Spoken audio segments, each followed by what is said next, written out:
as Christians, we believe two things. One is that we believe human beings are meant to be culture-making beings. And so culture is a good thing we ought to participate in. And we believe somehow culture has really gone wrong, that the things that human beings have made somehow don't honor creation in the way that it was meant to, don't honor other people, that they create vulnerabilities, they create injustice. So when you become awake to culture as a Christian, you realize I'm called to be part of this, and I'm also not just called to keep it the way it is. I'm called to change it in some way, to be more like what God intended. And then the question is, how do I be part of beneficial change? How do I be part of actually changing culture in some way? The basic rule is you only change culture when you create more of it. You don't change culture just when you complain about it or when you critique it or imitate it. But when you actually create new culture, you can change it.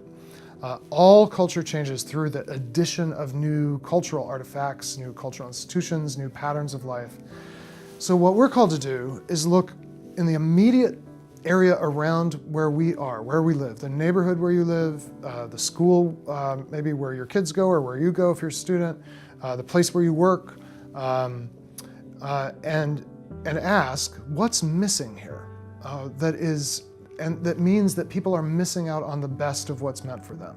Because no matter where you live, you can live in the nicest seeming neighborhood and there's something really broken.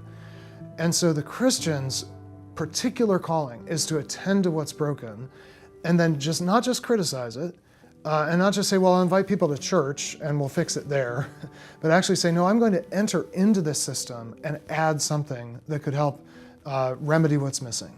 So maybe you live in a neighborhood with a lot of isolation. People just don't know one another. What could you create that would actually lead your neighbors to just have relationships with each other? Maybe you live in a neighborhood where everybody knows each other, but they also know who the gangbangers are and where all the violence is.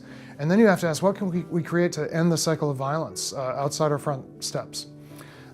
In every case, the Christian's asking, what could I create, what could I add, and what could I add that's missing that the vulnerable are particularly affected by, that if we created something, it would actually help the vulnerable flourish.